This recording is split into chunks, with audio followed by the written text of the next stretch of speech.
20 minutes earlier, Simi had been pacing an empty conference room on the 41st floor with her phone pressed to her ear, her best friend Talu's voice crackling through with the exact energy of someone who had heard this plan and was already regretting picking up. "Say the plan again," Talu said, slowly, "because I want to make sure I heard my girl correctly before she does something she can't undo." "I'm going to override the vault lock using a backdoor I built into the biometric system months ago," Simi said, checking her reflection in the dark conference room glass, smoothing her blazer like armor. "And I'm going to trap myself and my boss inside until he tells me why he's been ghosting me for a week straight. You're going to felony your way into a relationship. I'm going to felony my way into a conversation. The relationship part is up to him. Your mum is going to lose her entire mind. My mum is not going to hear about this, Talu, because you're going to keep your mouth shut, because that's what best friends do. Best friends also talk each other out of committing actual crimes for men. Has nobody ever told you that? You've never once talked me out of anything in 15 years of friendship. Why start now?" There was a long pause, the specific pause of a best friend weighing loyalty against sense and landing, as always, on loyalty. "Fine," Talu said finally. "But if this man doesn't deserve a felony, I want it on record I said so first."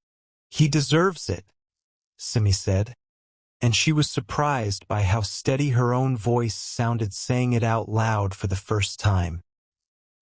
"He's terrified and terrible at talking about it, and I refuse to keep waiting around for a man that brave in every other part of his life to find the nerve to be brave about this too. That is the single most unhinged love language I've ever heard," Talu said, softer now. "Go get your man. Text me the second you're out. I don't care what time it is." 12 minutes after that call ended, Simi was standing in front of the Chanji vault with a tablet in her hand and her heart hammering somewhere near her throat, telling herself this was strategy, professional, calculated. And then the door started sliding shut and every rehearsed line she'd prepared evaporated out of her head like steam off hot coffee. And what came out instead was the truth, sideways and a little unhinged, exactly the way truth tends to come out of people who've spent a week pretending they don't care at all. Nobody tells you that the scariest sound in the world is a bank vault door clicking shut behind you on purpose. And yet here was Simi Adewale, 23 years old, standing in 4,000 pounds of steel with her arms crossed and her heart absolutely not racing. Thank you very much, because racing hearts were for people who regretted their decisions and Simi did not do regret. "You could have just texted me back," she said, watching Choi Seung-min stare at the sealed door like it had personally betrayed him. "I would have accepted a normal apology. This is a lot, even for you." Seung-min turned around slowly, and honestly, the man had no business looking that good under emergency lighting. All sharp jaw and tattooed forearms and a suit that fit like it had been personally offended into existence by a tailor in Milan. 26 years old, built like he benched cars for fun, and running an empire his father had handed him before Seung-min was even old enough to legally rent one. He looked at Simi the way he always did, like she was a problem he hadn't finished solving. Except tonight there was something else underneath it, something that made her stomach flip in a way that had absolutely nothing to do with regret. "You sealed this door," he said. "I watched you do it. Don't act like I'm the villain of this story. I sealed it because you have ignored 4 calls, 9 texts, and one extremely well-crafted voice memo where I sang you happy birthday a week late just to get a reaction out of you," Simi said, ticking each one off on her fingers. "A woman has needs, Seung-min. Emotional ones. Communicate with me or lose me, those were basically my only 2 options, and you picked door number 3, which was silence, so I picked door number 4, which is this. A literal door that I locked. On purpose. You work for me. I run your entire calendar, half your correspondence, and I once talked your father out of disowning you over a business decision he didn't even understand. So technically I run you too, and don't act like that's new information. That got a laugh out of him, low and surprised, the kind of sound she'd only heard a handful of times in the 8 months she'd worked as his executive assistant. And every single time it happened, her whole chest did something embarrassing and unprofessional that she refused to examine too closely. Here's what you need to know about Choi Seung-min before this goes any further. The tattoos weren't for show. Every single one of them meant something. Scars turned into art because a man raised the way he'd been raised didn't get therapy. He got ink and silence and a reputation that made grown businessmen sweat through their shirts in meetings. He didn't talk about his past. He barely talked about his present. And somewhere over the last 8 months, without either of them noticing exactly when it happened, Simi had become the only person alive who could get him to talk about either. Let's rewind to the night they actually met, because it explains a lot about how two people end up locked in a vault together 8 months later. It was Simi's first week, and she'd been thrown into an emergency board dinner with zero preparation.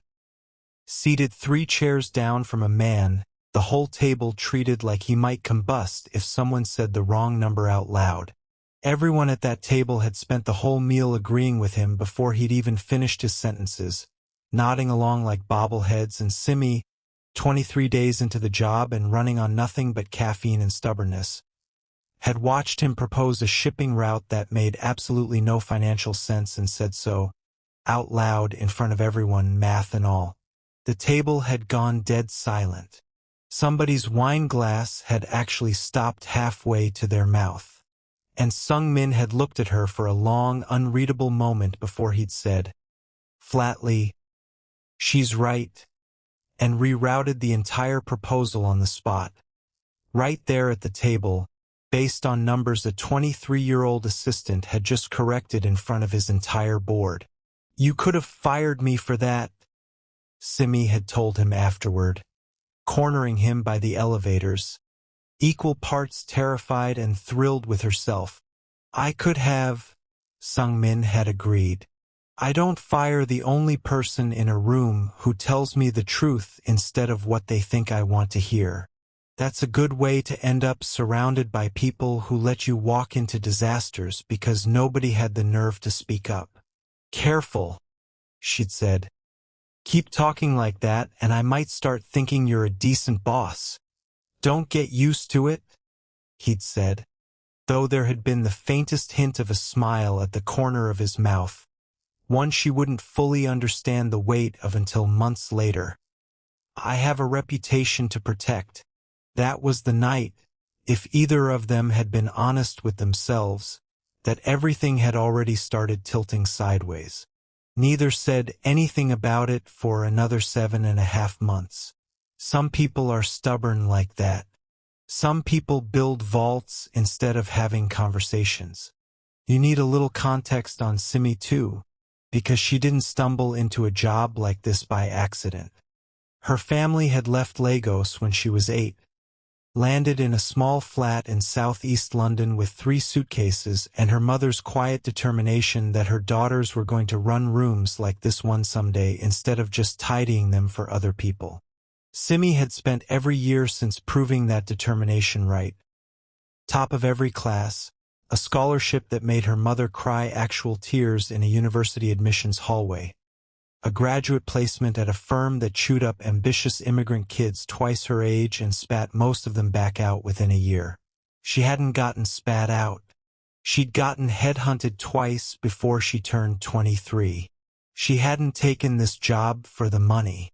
She'd taken it because the file said this was the hardest room in the building to survive in, and Simi Adewale had never once in her life backed down from the hardest room.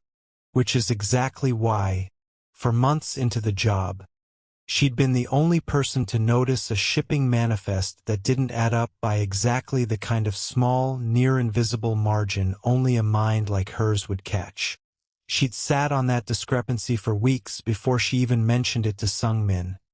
needing to be completely certain before she handed him a problem instead of a solution, and the fact that she'd eventually solved it quietly on her own time without ever asking for credit was one of about 900 reasons Seung-min had started falling for her somewhere around month 3 and had spent the following 5 months in complete denial about it. "Why'd you actually go quiet this week?" Simi asked, softer now, dropping the performance because vaults apparently had a way of stripping performance right out of a person. "Real answer. We're locked in a room with no exit and no cameras, according to the very thorough security briefing you gave me my first week here. This is literally the safest place in the building to tell the truth." Seung-min exhaled, and something in his shoulders dropped, the corporate armor sliding off him piece by piece the way it only ever did when it was just the two of them. "I found out my father's been pushing a marriage contract behind my back," he said. "Some heiress from a rival shipping family. 3 months of secret meetings I wasn't even told about until last week. And the whole time I was trying to figure out how to blow the whole thing up, all I could think about was you, and how unfair it felt to keep being close to you while I didn't know what my life was about to turn into." Simi went quiet, processing that the way she processed everything, methodically, carefully, refusing to let hope get ahead of facts. "So you panicked and ghosted me instead of just telling me that." "I panicked and ghosted you instead of just telling you that," he confirmed. "It wasn't my finest strategic decision. You run a company worth billions and your big crisis response plan was silence," Simi said, shaking her head, though the corner of her mouth was twitching upward despite herself. "I've seen you negotiate hostile takeovers calmer than this." "Hostile takeovers don't make me feel anything," Seung-min said. "You do. That's the whole problem." The room went very still. Somewhere behind the walls, the climate control hummed on, indifferent to the fact that two people's entire lives were quietly rearranging themselves 6 feet apart from each other. "Say that again," Simi said, voice barely above a whisper. "You make me feel something," Seung-min repeated, taking a step closer, close enough now that she had to tilt her head back to hold his eyes. 8 months of feeling something I don't have a name for, and instead of telling you, I let a business problem convince me I didn't deserve to have it. That's the single most emotionally constipated thing I've ever heard a grown man say," Simi said, but her voice had gone soft too, all the sharp edges melting into something warmer, and also incredibly romantic somehow. "You're a walking contradiction, Seung-min.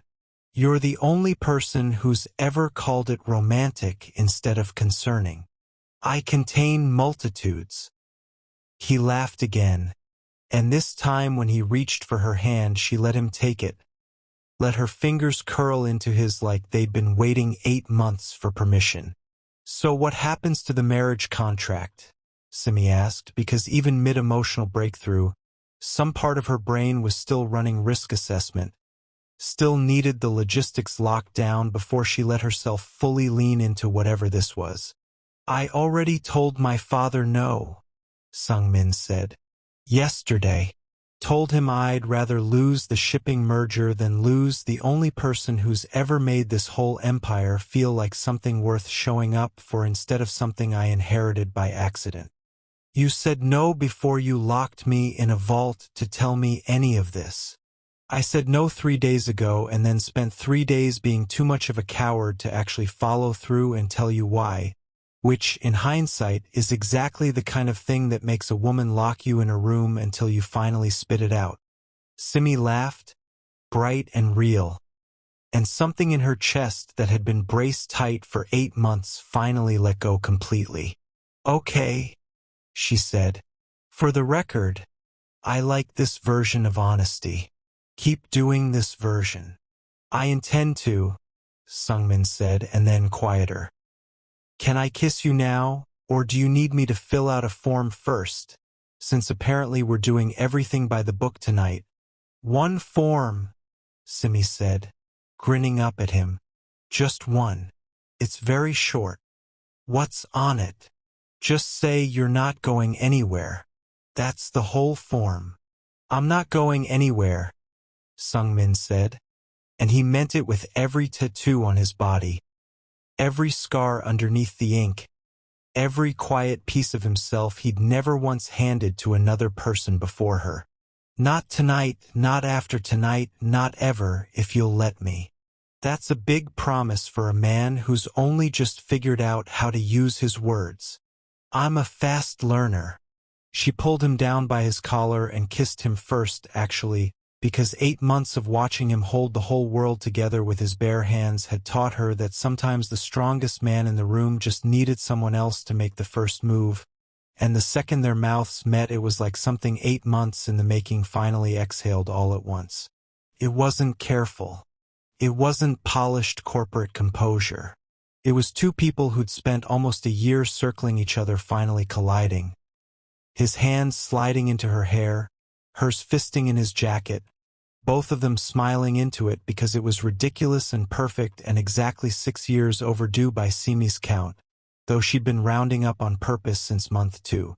For the record, she murmured against his mouth, breathless.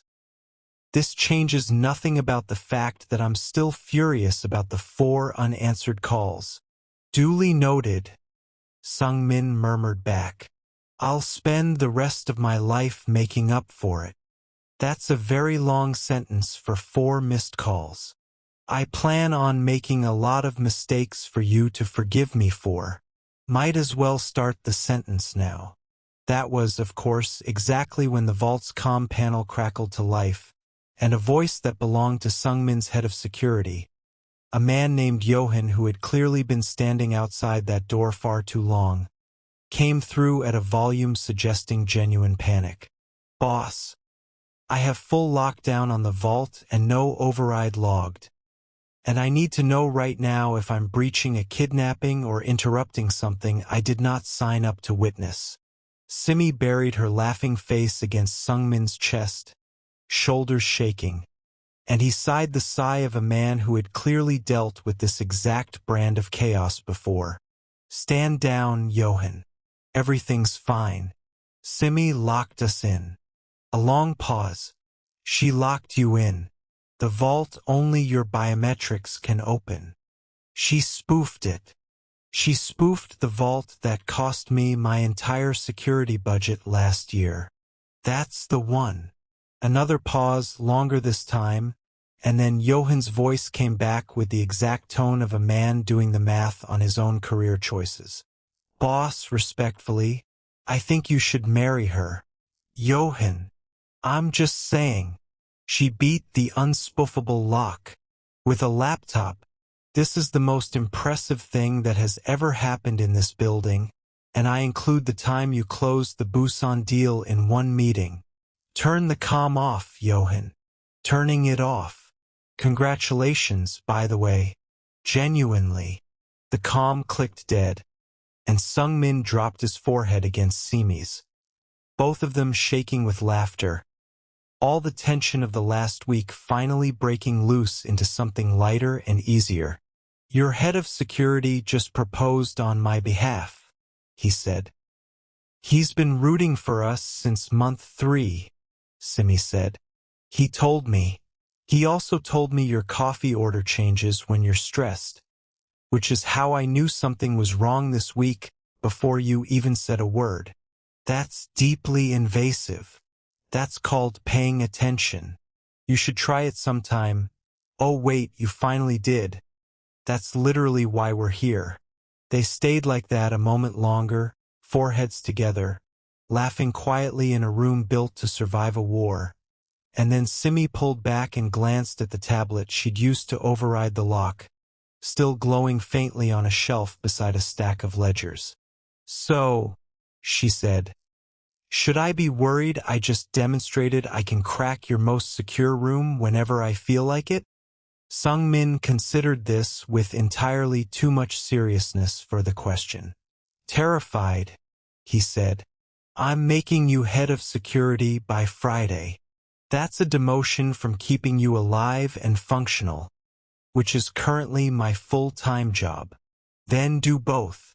You already do everything else around here. Fine, Simi said, already keying in the release sequence he finally trusted her enough to teach her in full, thumbprint and retina and the passphrase he said out loud without a hint of hesitation. But I wanted in writing this was your idea, because when your father finds out his most secure vault got cracked by his son's girlfriend, I need plausible deniability. Girlfriend. The word sat between them and neither one moved to take it back. Girlfriend, Seung-min repeated, low, testing the shape of it like it was something precious. Say that again. Absolutely not, you'll get insufferable. I'm already insufferable. Ask literally anyone in this building. Fair point?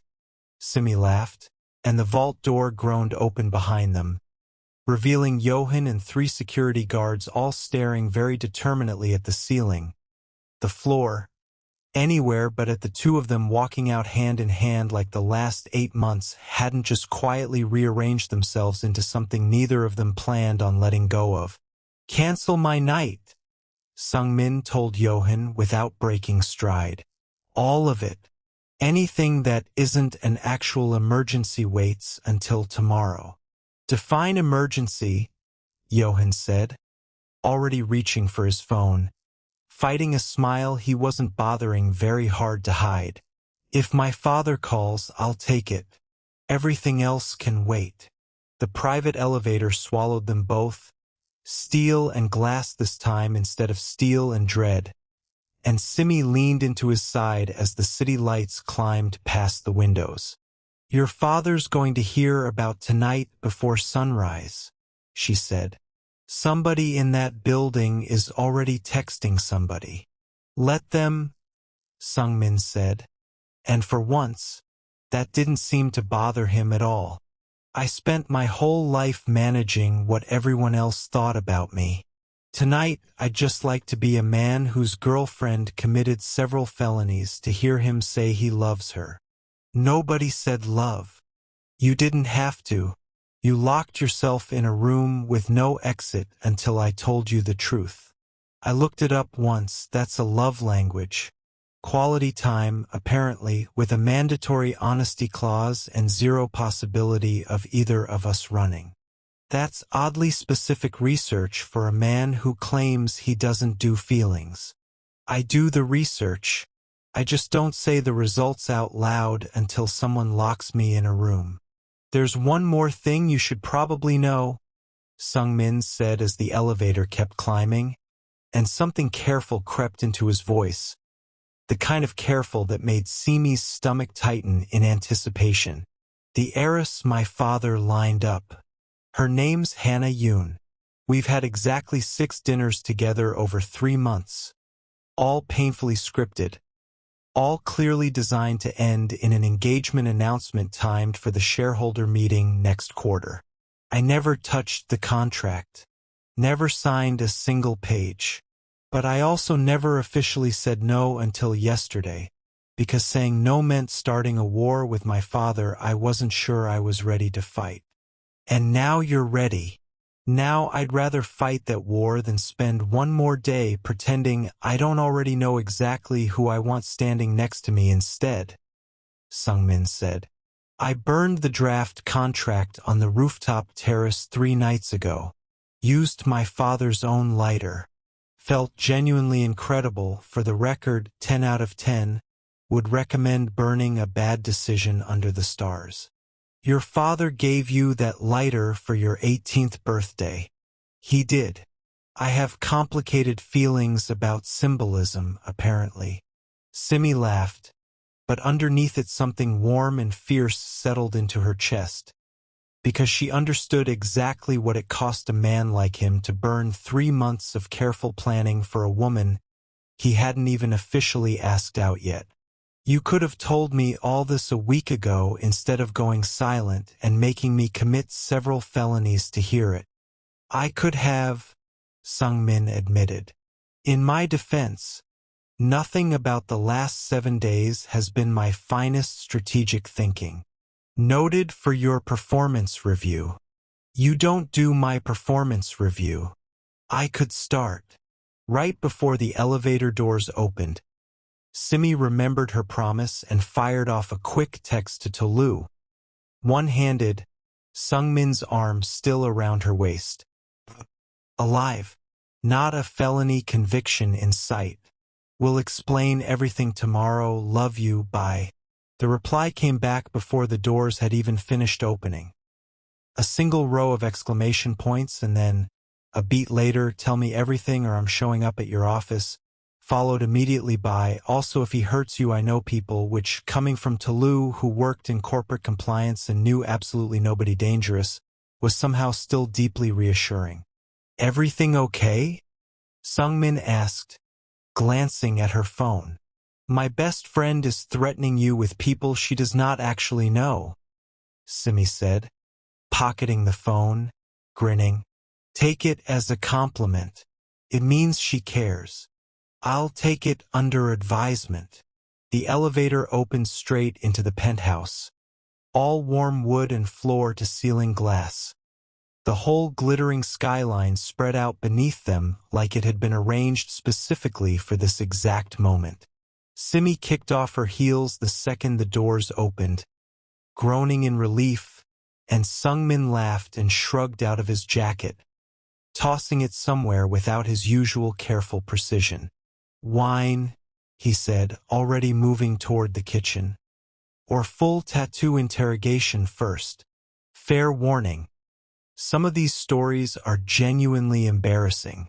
Both, Simi said, following barefoot across floors that felt, for the first time, like solid ground instead of borrowed space. Wine first. I want to be sitting down for embarrassing. They ended up on the couch with the whole city glowing gold below them, her legs tucked under her. His arm along the back of the cushions, not quite touching, close enough she could feel the warmth of him anyway. Start with the tiger on your forearm, she said. I've wondered about that one since the day I started. Something in his face went quiet, thoughtful. The particular stillness she'd learned meant he was deciding how much truth to hand over. My little brother, he said. Minjun. He used to draw tigers everywhere when we were kids. Said they were the strongest thing in the world and he wanted to be one when he grew up. He died when I was 19. Car accident. Nothing dramatic, nothing mafia related, just terrible luck on a rainy road. I got the tattoo 2 weeks after the funeral. My father hated it. Said marks like that make a man look unserious to people deciding whether to trust him with a 9-figure shipment. And you kept it anyway. I kept it anyway. It's the only one I've never once considered covering, no matter how many rooms I've walked into where somebody made a judgment about me before I said a word. Simi set her glass down and reached for his hand instead. Quiet, not performing comfort, just offering it. I'm sorry about Minjun, she said. The real kind of sorry, not the kind people say when they want something from you after. I know, Seung-min said. That's the whole reason I trust you. You're the only person in years who's ever said it and meant it. They stayed like that a long while, her hand in his, the city humming below the glass, working through tattoo after tattoo, story after story. A compass on his ribs from a bet he lost to Johan their first year running routes together, geometric lines across his shoulder blade that had no tragic backstory at all, and he refused to apologize for that. Small script near his collarbone that turned out to be his mother's handwriting, copied off an old birthday card from the 1 year they hadn't been speaking, because even mid-estrangement he'd wanted to carry something of hers close to his chest. Okay, last one, Simi said, tracing a finger lightly along a line of small, stacked Hanja characters running down the inside of his wrist, the one she'd caught herself staring at during meetings more times than she'd ever admit under oath. This one. You always cover it with your watch during board calls. I noticed months ago. You notice everything. It's the whole job description. Talk. Seung-min turned his wrist over so the characters caught the low kitchen light properly. It's a date, he said. The day I decided I was done letting my father make every decision about my life for me. Got it the same week I hired you, actually, though I didn't put those two things together until a lot later than I probably should have. Simi's breath caught, just slightly. You're telling me you got a tattoo about taking your life back the same week you met me. I'm telling you I got a tattoo about taking my life back, and then spent the next 8 months proving I hadn't fully committed to the idea yet. Because a man who's actually free doesn't spend a week ghosting the person he's falling for over a marriage contract he already refused to sign. That's annoyingly self-aware for someone who just admitted to committing an entire week of cowardice. I contain multitudes too, Seung-min said, echoing her own line back at her with the ghost of a smile, and Simi swatted his arm even as she was already leaning back into him, laughing, because 8 months of watching this man run an empire with his bare hands had never once prepared her for how much softer he got the second nobody important was watching. Somewhere around the compass story, Simi wandered into the kitchen and found, hidden behind a row of wine that cost more individually than her monthly rent, an embarrassingly large stash of instant noodles. Choi Seung-min, she said, holding one up like courtroom evidence. You run a shipping empire worth billions, and you eat $2 noodles at midnight like a broke exchange student. They're good noodles. They are regular noodles, and this is the single most humanizing thing I've learned about you tonight. More humanizing than the dead brother tattoo. More humanizing than your mother's handwriting on your collarbone. This noodle packet right here. Make them then if you're judging me for it, he said, leaning in the doorway, watching her with an expression she hadn't had a name for 8 months ago and absolutely did now. Let's see if the woman who beat a $500,000 security system can also boil water. That is deeply disrespectful, and I'm making the best noodles you've ever had out of pure spite. She did, too, barefoot at his stove, humming under her breath, and he came up behind her at some point, chin resting light against the top of her head, both of them quiet in a way that felt less like silence and more like nothing left to prove. I could get used to this, he said, quiet, testing whether saying it out loud would make it real. Good, Simi said, leaning back into him without thinking twice, because I plan on being extremely hard to get rid of from here on out. I'd be upset if you were easy to get rid of. I know. That's exactly why I took this job. Some old song drifted out of a speaker she hadn't noticed him turn on, low and unhurried, and he held a hand out across the kitchen island, daring her to say no. Absolutely not, she said, already setting her chopsticks down. I haven't danced with a man in a kitchen since I was 9 and my dad was still around to spin me and my sister across the linoleum. This is a very specific kind of vulnerable. I locked myself in a vault and told you about my dead brother an hour ago. I think we're past specific kinds of vulnerable. Fair, she admitted, letting him pull her up anyway. Swaying slow and clumsy on warm wood floors 40 stories above a city that had no idea 2 of its most guarded people were currently dancing in socks to a song neither of them could name. For the record, he murmured into her hair, I've never done this, any of it. Dancing in a kitchen, noodles at midnight, telling somebody the truth without calculating what it costs me first. For the record, she murmured back, neither have I. I've spent my whole life being the smartest person in every room because it felt safer than being the softest one. You're the first person who's made me want to try being both. They danced until the song ended and kept swaying anyway, long after the music stopped meaning anything at all, and somewhere in that quiet gold-lit kitchen, Simi understood exactly why she'd chosen a locked room with no exit to finally say the truth out loud. Because some love stories start with a felony and end up being the safest thing either person has ever done. They stayed up until the sky over the city started going pale gold at the edges, trading true things back and forth like currency neither of them had ever spent so freely before, and somewhere around dawn, curled into his side under a blanket neither of them remembered grabbing. A phone on the counter lit up with a text from a number saved only as father, sent at 5 in the morning, for words long. "We need to talk."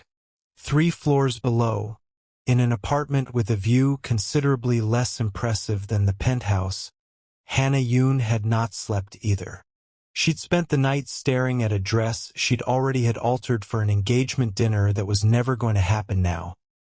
At a family alliance 2 years in the making that had just quietly collapsed because a shipping heir decided he'd rather burn a contract on a rooftop than marry a woman he'd shared exactly 6 painfully scripted dinners with. She didn't love Seung-min. She wasn't even sure she liked him, if she was honest. But the alliance mattered, the routes mattered, and watching 2 years of careful positioning go up in literal smoke over some assistant he'd known less than a year was not a loss she intended to absorb quietly. She picked up her own phone at 4 in the morning and made exactly one call, to a lawyer who specialized in the kind of contracts that got messy when families with billions of dollars stopped playing nice, and told herself, the way ambitious people always do right before things get complicated, that this was simply business, nothing personal, even though every part of it was about to get extremely personal for everyone involved. Neither of them saw the message right away. They were too busy being happy, too busy finally being 2 people instead of a boss and an assistant carefully managing 8 months of feelings neither had named out loud. And by the time Simi reached for her phone the next morning, Seung-min's father would already know exactly what had happened in that vault, and the rival heiress whose marriage contract had just gone up in smoke was not going to take the rejection quietly. If you've ever wanted to lock the door on somebody until they finally told you the truth, comment vault below right now because you already know the feeling. Hit subscribe so you don't miss what happens when Seung-min's father finds out by morning. And share this with the one friend who still doesn't believe love stories can start with a crime. New story, brand new drama, every single day right here on this channel. Same messy, dangerously competent people falling hard in rooms they probably shouldn't be locking themselves inside of. See you in the next one.